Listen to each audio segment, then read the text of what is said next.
ओम नमः शिवाय। आज सुनिए सोमवार की व्रत कथा। एक समय श्री महादेव जी पार्वती के साथ भ्रमण करते हुए मृत्युलोक में अमरावती नगरी में आए। वहां के राजा ने शिव मंदिर बनवाया था, जो कि अत्यंत भव्य एवं रमणीक तथा मन को शांति पहुंचाने वाला था। भ्रमण करते समय शिव पार्वती भी वहां ठहर गए। पार्वती जी ने कहा, हे नाथ, आओ आज इसी स्थान पर चौसर पासे खोलें। खेल प्रारंभ हुआ। शिवजी कहने लगे, मैं जीतूंगा। इस प्रकार उनकी आपस में वार्तालाप होने लगी। उस समय पुजारी पूजा करने आए। पार्वती जी ने पूछा, पुजारी जी बताइए, जीत किसकी होगी? पुजारी जी बोला, इस खेल में महादेव के समान कोई दूसरा पारंगत नहीं हो सकता, इसलिए महादेव ही यह बाजी जीतेंगे। परंतु हुआ उल्टा। जीत पार्वती जी की हुई। अतः पार्वती जी ने पुजारी को कोढ़ी होने का श्राप दिया कि तूने मिथ्या भाषण किया है। अब तो पुजारी कोढ़ी हो गया। शिव पार्वती जी दोनों वापस चले गए। कुछ समय पश्चात अप्सराएं पूजा करने आई। अप्सराओं ने पुजारी के उसके कोढ़ी होने का कारण पूछा। पुजारी ने सब बातें बता दी। अप्सराएं कहने लगी, पुजारी जी, आप 16 सोमवार का व्रत करें तो शिवजी प्रसन्न होकर आपका संकट दूर करेंगे। पुजारी जी ने अप्सराओं से व्रत की विधि पूछी। अप्सराओं ने व्रत करने और व्रत के उद्यापन करने की संपूर्ण विधि बताई। पुजारी जी ने विधि पूर्वक श्रद्धा भाव से व्रत प्रारंभ किया और अंत में व्रत का उद्यापन भी किया। व्रत के प्रभाव से पुजारी जी रोग मुक्त हो गए। कुछ दिन बाद शंकर पार्वती जी पुनः उस मंदिर में आए तो पुजारी जी को रोग मुक्त देखकर पार्वती जी ने पूछा, मेरे दिए हुए श्राप से मुक्ति पाने का तुमने कौन सा उपाय किया? पुजारी जी ने कहा, हे माता, अप्सराओं द्वारा बताए गए 16 सोमवार के व्रत करने से मेरा यह कष्ट दूर हुआ है।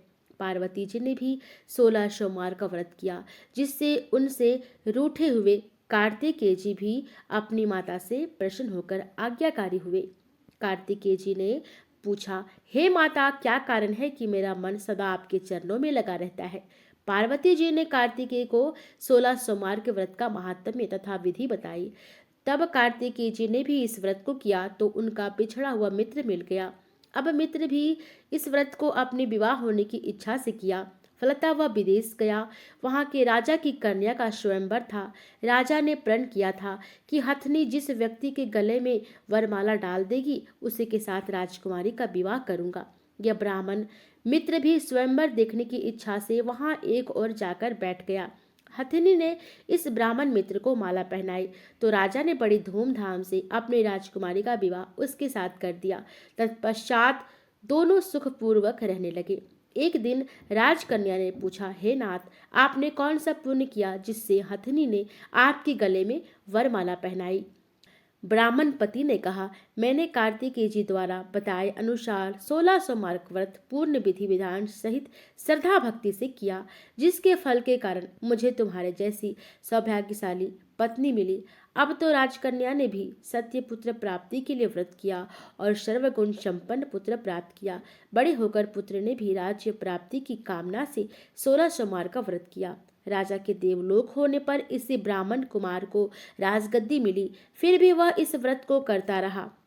एक दिन उसने अपनी पत्नी से पूजा सामग्री शिवालय से ले चलने को कहा, परंतु उसने पूजा सामग्री अपनी दासियों द्वारा भिजवा दी। जब राजा ने पूजन समाप्त किया तो आकाशवाणी हुई कि हे राजा, तुम इस पत्नी को त्याग दो, नहीं तो राजपाट से हाथ धोना पड़ेगा।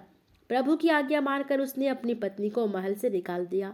तब वह अपने भाग्य को कोसती हुई एक बुढ़िया के पास गई और अपना दुख सुनाया तथा बुढ़िया को बताया, मैं पूजन सामग्री राजा के कहे अनुसार शिवालय में नहीं ले गई और राजा ने मुझे निकाल दिया। बुढ़िया ने कहा, तुझे मेरा काम करना पड़ेगा। उसने स्वीकार कर लिया। तब बुढ़िया ने सूत की गठरी उसके सिर पर रखी और बाजार भेज दिया। रास्ते में आंधी आई तो सिर पर रखी गठरी उड़ गई। बुढ़िया ने डांटकर उसे भगा दिया। अब रानी बुढ़िया के यहाँ से चलते चलते एक आश्रम में पहुंची। गुसाई जी उसे देखते ही समझ गए कि यह उच्च घराने की अबला विपत्ति की मारी है। वे उसे धैर्य बांधते हुए बोले, बेटी, तू मेरे आश्रम में रह, किसी प्रकार की चिंता मत कर। रानी आश्रम में रहने लगी, परंतु जिस वस्तु को वह हाथ लगाती वह वस्तु खराब हो जाती। यह देखकर गुनसाई जी ने पूछा, बेटी, किस देव के अपराध से ऐसा होता है? रानी ने बताया कि मैंने अपने पति की आज्ञा का उल्लंघन किया और शिवालय में पूजन के लिए नहीं गई। इससे मुझे घोर कष्ट उठाने पड़ रहे हैं।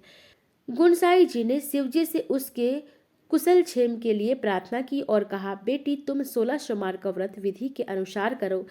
तब रानी ने विधि पूर्वक व्रत पूर्ण किया। व्रत के प्रभाव से राजा को रानी की याद आई और दूतों को उसकी खोज में भेजा।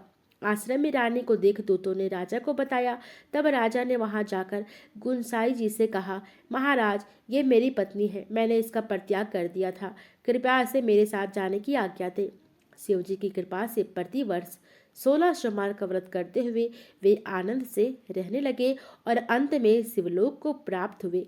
प्रेम से बोलिए शिवजी की जय।